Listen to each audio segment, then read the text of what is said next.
Howdy! Welcome to a special feature of Rebuilding Hollers Come Hell or High Waters.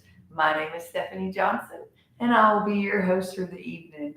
Thank you so much for joining me. I'm so excited to start our new special edition series where we will have new, unique guests on our podcast to share different, amazing stories and things that they have going on with us here in Yancey and Mitchell County. So I'm so excited to introduce you to our guest tonight. First, I would like to thank everyone for joining along with us as we talk about what's really going on here in Western North Carolina. So our special guest of the evening, I would like to welcome my amazing friend, Baylee Sanders, from right here in Yancey County. Yeah. So you were born here in Yancey County. Yep. Born and raised. Born and raised, lived your whole life here, and then you moved away. Yeah. So you went to college and got bona fide and abandoned us. I'm just kidding. I'm just kidding. I know that's not what happened. But you were born and raised here your whole life and went to Appalachian State University. Yep. Go Nears. That's awesome. And then when you've had your family, and you're still in the mountains. Oh yeah. So, but just over the holler. Yeah, we settled down in Ashe County, and I like to joke that Ashe County is just the Yancey County of the high country. It's so similar to here. That's awesome. I love that. So you are our special guest tonight because you have been working on an incredible project since the storm. Would you like to tell us a little bit about your project? Yeah. Okay, I'm excited to hear about it. I've been saying that I accidentally became an author. But I've been working on a collection of poetry. It's called Coming Home with Shots of Joy, Finding Home After Hurricane Helene. And it was really just my way of processing the storm and everything that happened, because that was a really hard time for me. Right, because you were give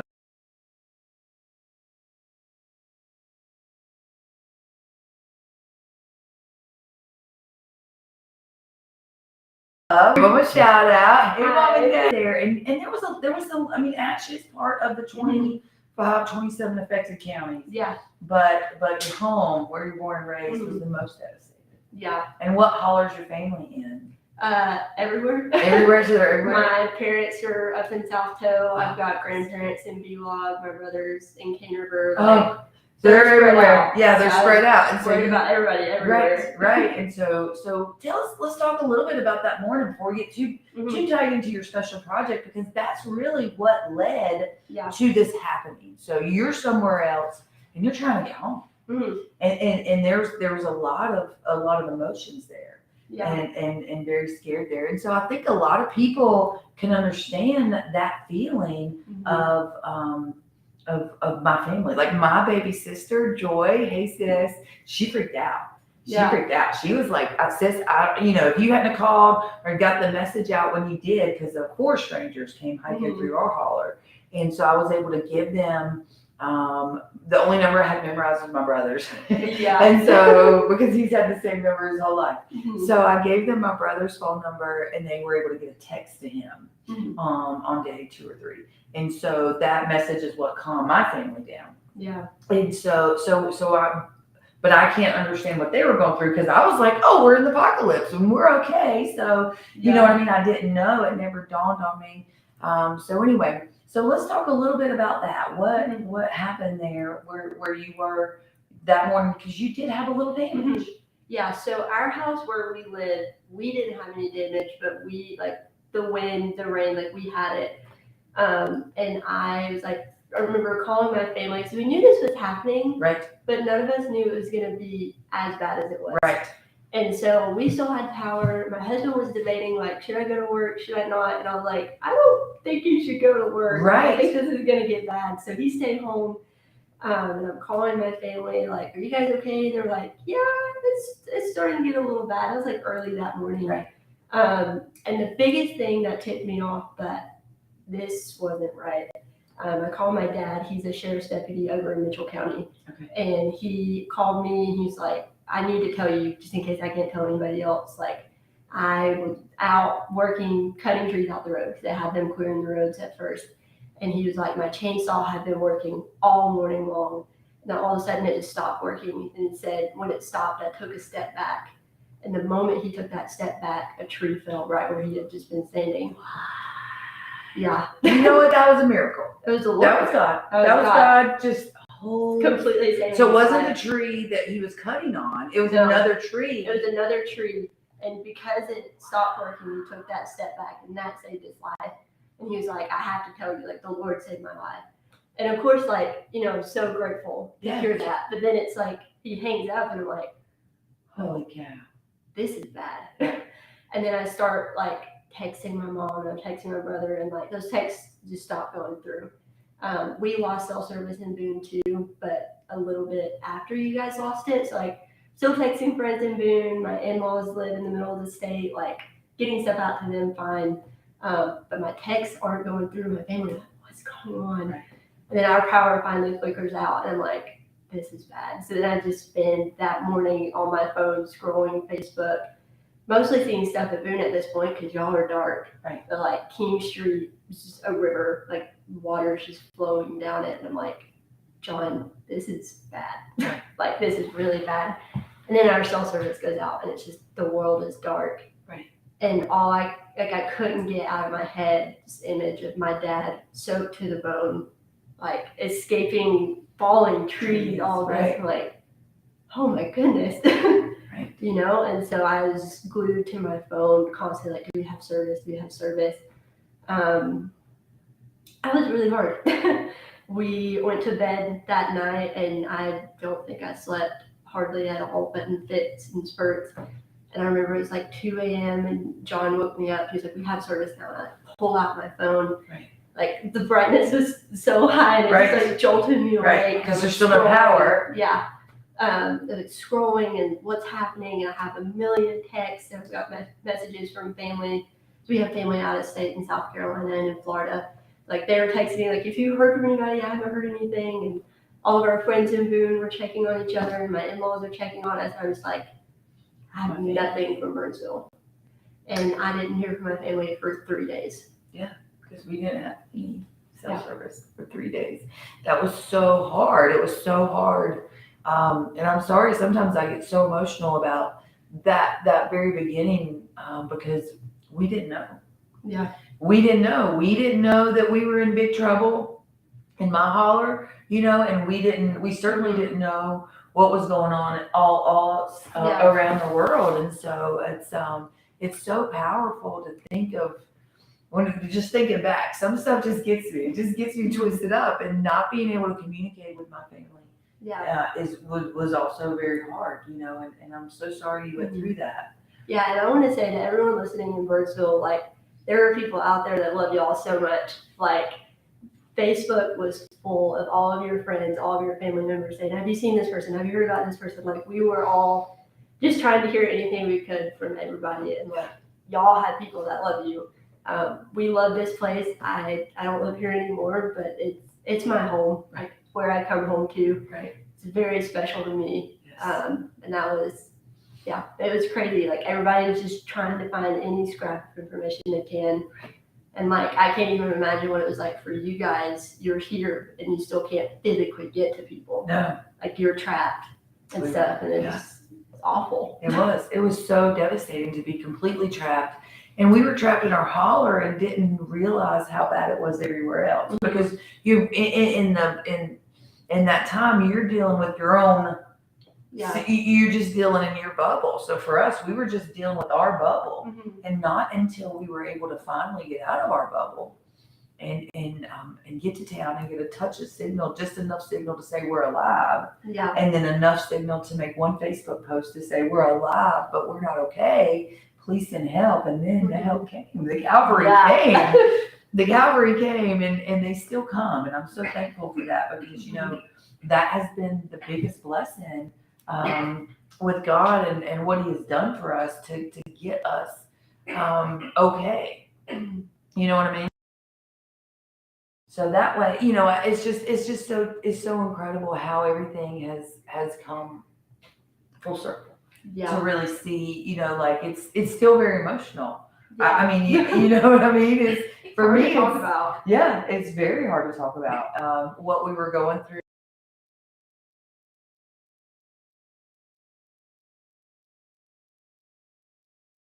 So it's crazy. It's really crazy what we've been through, and we still are processing it. Mhm. So your book really touches on that, or your book of poetry. Yeah. So I've read it. I got a preview of it, but it was very powerful.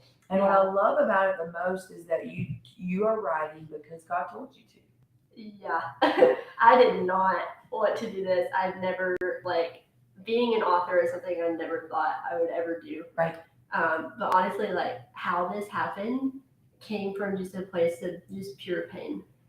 Back in February, we had a bunch of ice storms. I think y'all had them here. Yeah. And the ice storms up where we were in Deep Gap, the ice storms actually caused some more damage than the hurricane did. Right. All the trees down and stuff.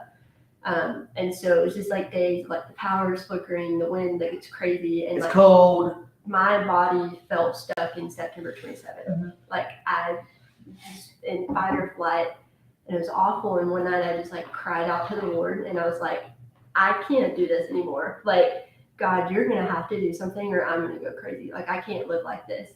And I was crying, and I prayed, and I wiped my tears. I pulled out my journal, and I started to write. I wrote a poem, and I was like, God, I don't know what you're doing, because I'm not a poetry girl. Right. That was I never liked poetry in school or anything. What did you study in school? Career and technical education, family and consumer sciences. Okay, so not poetry. Not poetry. Not English. I can teach you how to cook. I can teach you how to sew. I can't teach you how to Domestic write. stuff. Yeah. You can work on me. You know, I can't cook or sew or do anything domestic. So. Yeah, I can be a home ec teacher all day long. Okay. But I was not schooled in this at all. And that's how I know that it was God. Yes. Because He did it in a way that I could never in my own strength claim to do. Amen. Yes. But I started writing, and it's just I couldn't stop. Right. And it was really hard because I started, I think the first line is, it started to rain one day and it didn't stop. I remember it rained on Thursday, right, all day. That's part of why it was so bad, because we had that rain for days. Yes. And 12 inches the first 2 days before the storm ever arrived here in Yancey County. Got 12 inches, and then after that, the storm brought another 30.5 inches. Yeah. And so, but I had that line in my head. It started to rain one day and it didn't stop. Yeah. And then words just kept flowing out of me. I just couldn't stop writing. And it was about 3 to 4 weeks straight where I would just, in the evening or in the afternoon when my daughter was napping or playing, I would just feel in my spirit, it's time to write. So I would pull out my notebook, just start writing. And I had no plan, no outline for any of it.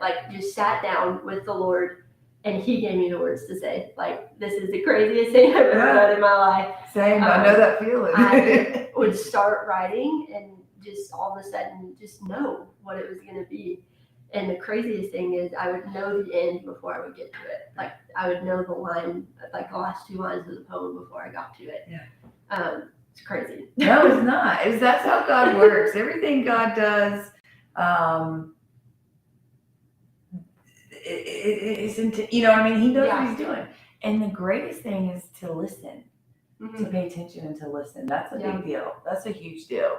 So I'm so proud of you for writing this. I think that is, I think it's incredible what you've done, and it helped. Yeah. So when you were done, you were done. Yeah. So the poems are told in 2 parts. There's part 1 and part 2. Part 1 is light, and part 1 is dark, part 2 is light. And so in part 1, it's just me. I started from the beginning, and this is my experience. This is what I lived through. Right. This is what it was like for me living on the outside with my loved ones just in it. Yeah. And processing all of that. And that was excruciating to write, if I'm going to be honest, because I had to relive it day in and day out and bring up all those old feelings. And I was like, God, what are you doing? This sucks. I'm anxious. I hate this. What are you doing? Right. But God was so kind, because He told me from the beginning, there will be a part 1 and a part 2. Right. And part 1 will be hard, but when you get to part 2, I'm going to show you where I was. Yeah. So just get there. And so I was like, okay, God, I'll do it. And so I wrote, and then when I got to part 2, I just started with, like, God, where were you? Like, on the outside looking in, like, I believe in you and I know you were there, but it can be hard to see that. Like, so many people died, so many people lost everything. Like, how could you, a good God, let that happen, you know? But I just asked him, and he showed me. Right. And poem by poem, as I wrote through part 2, God healed my heart. Like, he gave me words that I have to this day come back to and reread.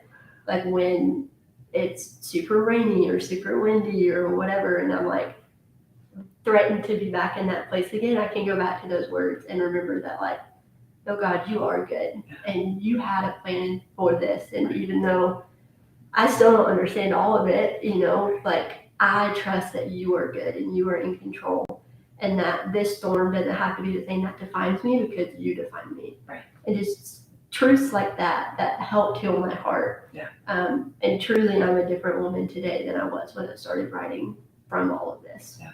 It's incredible how God shines through in all the unique ways. Mm-hmm. You know, when you're hurting and when you're sad, and the way we all heal in different Mm-hmm. forms. You know, it is, we all are going to heal and grow in different ways.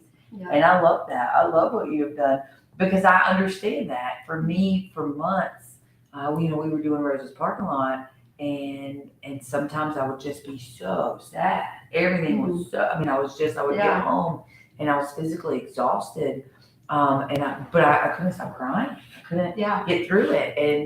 And God spoke to me that same way, and I would write it out. And it's like the writing was a release, Mm-hmm. and it just let everything go. It was so incredible. And so I know exactly the feeling that you had, and I'm Yeah. so proud of you for doing it, because it is scary. And it's scary to say, this is my heart, and I'm going to share it with the world. Yeah. So From the get-go, I knew, I was like, these poems can't just stay in my journal. Like, I hand wrote every single one of these and typed them up in my laptop. But the Lord is like, you can't keep these. Right. Like, I'm giving you this to give to the world. And I had a hard time with that at first. It's like, I don't want to bare my soul to the world, to the people that, like, knew me when I was in high school and all of that. Like, it feels really scary.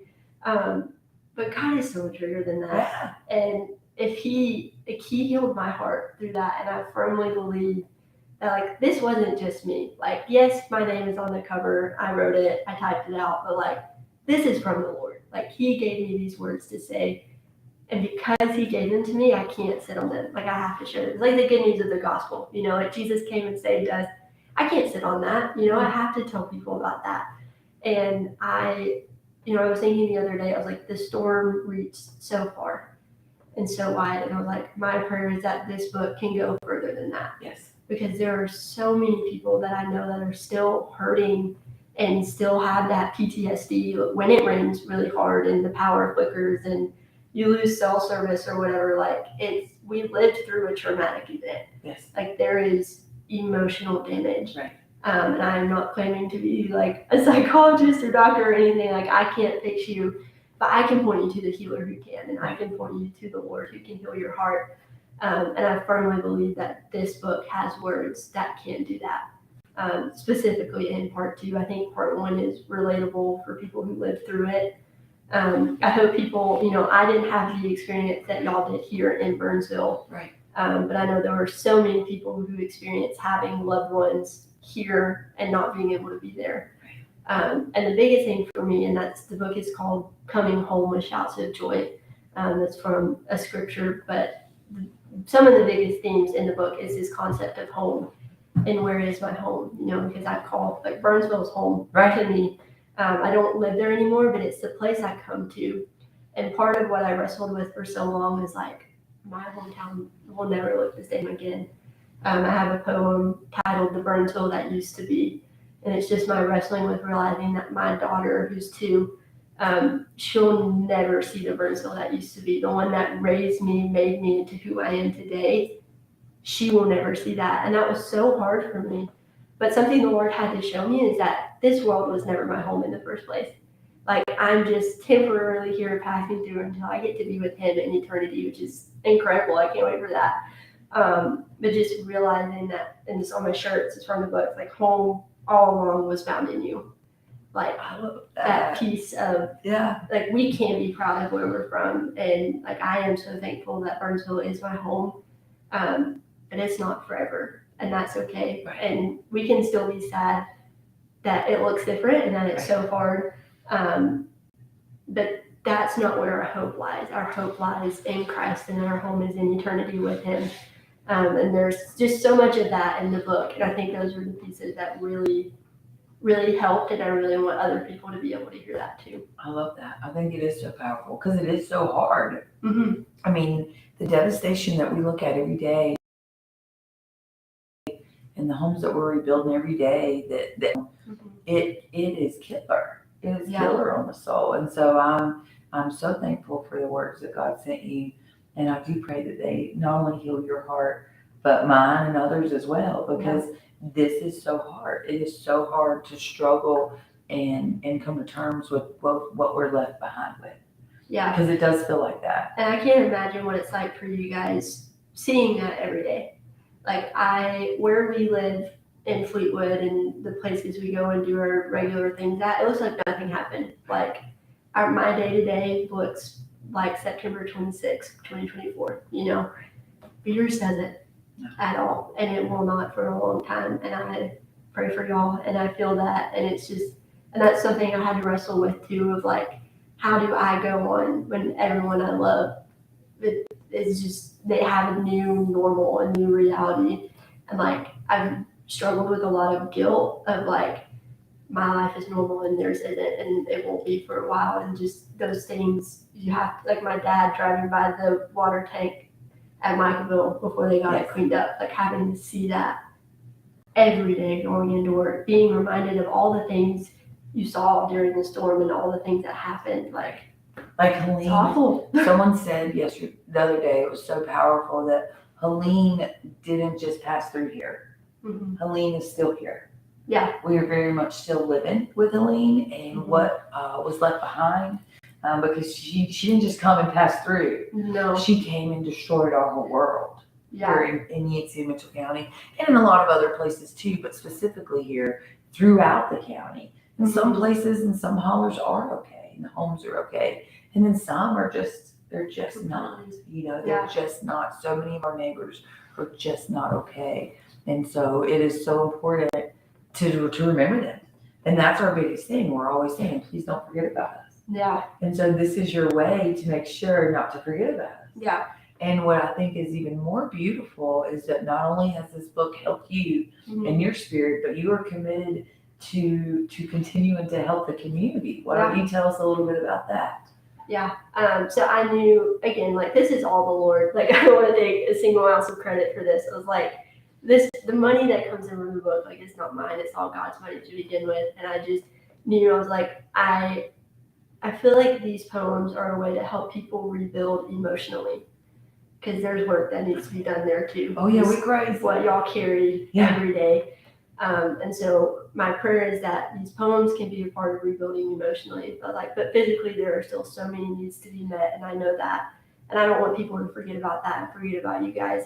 And so I am partnering with Stephanie and rebuilding Hollers. I wanted someone on the ground in the place where I love. Rebuilding and doing that. So a percentage of the profits from the book will be donated back into rebuilding Hollers. So when you buy the book, you're not just buying the book, you're also helping to rebuild the place where I love. So thank you. Yeah, thank you for doing that. That is so incredible. And it is so powerful. So many different ways God has sent people like you to come and stand with us and say, I want to help. I want to do something that is going to make a long-term difference in this recovery. And every single penny does help because that is how we buy building materials. That is how we pay local contractors. So we are so thankful to partner with you and support your work, especially work that God sent, because, that is, that's who I work for. As hard as all this is, everybody always knows that. A lot of people also know I cry randomly throughout the day, and today's the day for that. But that's what I work for. Yeah. And that's who fills my cup up, especially when I feel completely drained, because this has by far been the hardest thing I've ever done. I'm sure. And it is incredibly emotional. There is going to be, we're going to have Hope for NC with us here for the next coming weeks, and really with us long term, because I learned from a psychologist or a head doctor, whatever they're called, that at the 1 year anniversary, it's going to start becoming even more serious. So we're going to start unintentionally re-traumatizing ourselves. Yeah. Because when the year, people, I guess my memory is correct, he said that, when a year comes up, when someone's passing, a traumatic event, that in our mind, we lock in on the anniversary. And so as that anniversary date starts coming up, we're going to be re-traumatizing ourselves. And I was sitting there listening to a doctor talk about that, and I immediately started crying. Because I was like, yeah, I know. And we have a lot going on the 1 year anniversary. We have Old Timey Day, where I thought if I gave away a Jeep, that would make me happy, and then I could be happy on the 1 year anniversary. But as it's, now we're almost a month away from it, and it's like, this is not going to be good. We are partnering with Mercy Chef and having a big event. So I personally have like 2 events, kind of 3 going on the 1 year anniversary. Not personally, but Rebuilding Hollers were part of a couple of different big things happening on that day. And it's scary. Yeah. Because we're also going to be back in storm season. Yeah. You know what I mean? Like, this is changed everything. It has just literally changed all of our lives here. So yeah, I mean, I feel like I'm always going to be a little anxious anytime it's hurricane season. Like, please don't let us go through this again. There was something, I don't know if I was scrolling socials, TikTok, something popped up and the emergency alert kicked on. And it just like my whole, it was a total freak out. Only like a 5-second freak out, but I freaked out. Heard that a lot. Maybe it wasn't even on TikTok. I thought maybe it was on the TV and I was like, because sometimes I have the TV play in the background while I'm working on something. You want to talk about a panic. I mean, we are all going to be a little crazy. Yeah, it doesn't take much to shoot you back in that place. Not at all. Not at all. Well, I'm so thankful. I'm thankful for you coming to talk with us. Thank you so much for being willing to follow God's lead and do exactly what He tells you, because that will be the hardest journey you will ever take. Sometimes I'm like, God, for real? Yeah. All right. For most of the things I've done in my life, there are things with the Lord, there are things I've never thought I would do, never planned to do, never anticipated, but God was like, you're going to do that. Yeah. I'm like, and He gave you the good, tools. So I'll say yes. Yes. He gave you the tools to do it. Yeah. Gave you the knowledge to do it. Gave you the strength to do it. Whenever He expects something of us, He certainly gives us the capacity to follow through. And that's what's really incredible. For a long time, I always thought that it was, I was having internships. I called my life a life of internships. I was learning so many incredible, great things. But really, God was just preparing me for what He wanted me to do. Yeah. And I didn't understand that until here and after the storm. So is there anything else you would like to share with our incredible viewers tonight? That's it. The book launches on September 27th, 2025. So the 1 year anniversary. I am self-publishing, so I can pick all of those things. I picked that date specifically because it was a 1 year anniversary. Yes. So pre-orders are open now. I think there's a link you can scan right there. Yes. We'll have links everywhere, so you can pre-order the book now. It will be autographed, and it will come with a free bookmark. And then after the book releases on the 27th, it will also be available on Amazon as well. Fantastic. And then you will be at the Old Timey Day event with us. Yeah, I'll be under the Rebuilding Hollers tent. Yes, so you're going to be there. So y'all, on September 27th, 2025, we will be having the Old Timey Day Festival in downtown Burnsville. Rebuilding Hollers will have a large presence there with a huge tent. Of course, we'll be giving away our Jeep. And Baylee will be with us. We're so excited. So that will be where you'll be able to pick up the first copy of her book. Yeah, I'll be selling books that day and signing them, and I would love to meet you guys.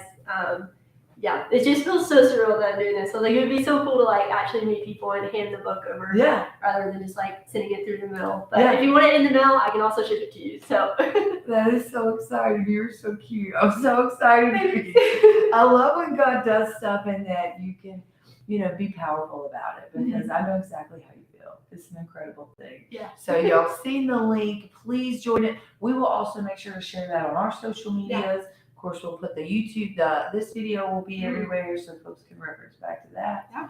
Thank you so much for joining me tonight. Thank you for having me. It's Yes. an honor being here. Thank you. Thank you for loving your hometown. Of course, I mean, I wasn't born here, but I got here as quick as I could. And for the last 15 years, this has been my home and my favorite place in the world. Yeah. And so it is still so also surreal to imagine this is what we've been through the last year. This is what's going on, but I know together we can do anything. Yeah. So thank you for still being determined to help us rebuild Of course. and get our neighbors home, get your family home. Yeah, this is my home. These are my people, and I love y'all a lot. So I'm proud to be from here. Yeah, it's an incredible place. It's the greatest place on earth. It's my favorite place in the world, and I'm pretty crazy about it too. So, all right, y'all. Thank you so much for joining this evening. Please come see us on September the 27th. Also on that day, you'll be able to purchase our Jeep raffle tickets. That is our 2017 Jeep Wrangler Unlimited Sahara. We are doing that draw on September the 27th at the Old Tommy Day Festival in Burnsville Town Square. So just come on by, see Baylee, get a copy of her book, pick up a raffle ticket so that you can win our Jeep. All proceeds of that Jeep are helping us raise money so that we can continue to buy building materials and pay local contractors to help us rebuild our community. So as always, thank you so much for loving me. Thank you so much for loving my community. We will see y'all later. The hardest part isn't the knowing. It isn't knowing everything that you have to do to get everything back right. The hardest part are the memories. Knowing exactly how it used to look before the storm. That's the hardest part.